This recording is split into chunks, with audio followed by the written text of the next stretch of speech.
Hey, good morning. So yesterday there was something of an explosion online about what the Holy Father said regarding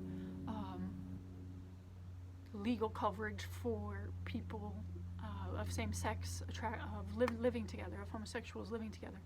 And I personally don't even like saying homosexuals because I don't like dividing human beings up into sexual behavior. I prefer man and woman and child of God. So anyway, the confusion was enormous, and therefore that is definitely something that I thought a lot about yesterday and today. And I saw that it's interesting that we don't take the media word for just about anything, but as soon as they say something about the Holy Father, we take it as the gospel truth, and we automatically believe whatever it is the media is saying that the Holy Father supposedly said. When usually the Holy Father is speaking in another language, it's usually translated and interpreted and then finally put into an American paper, and so God only knows what's really going on. So my point today isn't to comment on that. That's a whole nother thing, what is going on there. But rather, how do we keep ourselves from being, as the Laud said this morning, carried away by all sorts of strange teachings, right? We get carried away. And that's something that we really don't want. It leads to that obsessive thinking that we were talking about yesterday. And it leads us down a path that's not necessarily true. And it robs us of our peace when we get carried away by strange teachings.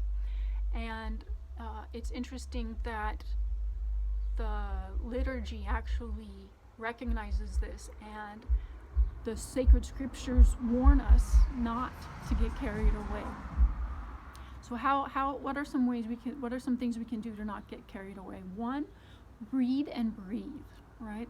Read something and take it with a grain of salt. Do not take anything you read as gospel truth unless it is the gospel. Wait, all right? Be patient and wait to see, maybe even days, what actually is going on. Pray to be enlightened and to see the truth of the matter and to see what it is that God is trying to tell you in that thing, in that circumstance, in that statement.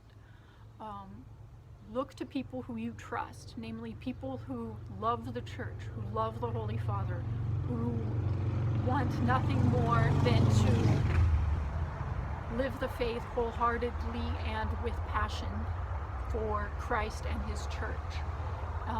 And finally, check your sources.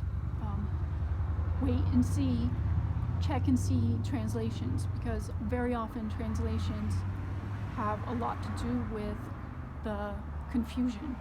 And sometimes people say things from other cultures and other places that don't mean the same thing to an American ear. And so we need to be patient also in that and check our sources, okay? So read it, breathe, seek the truth, pray for light, check your sources, and check in with people who love the church, okay? Hope that helps. And again, remember, do not be carried away.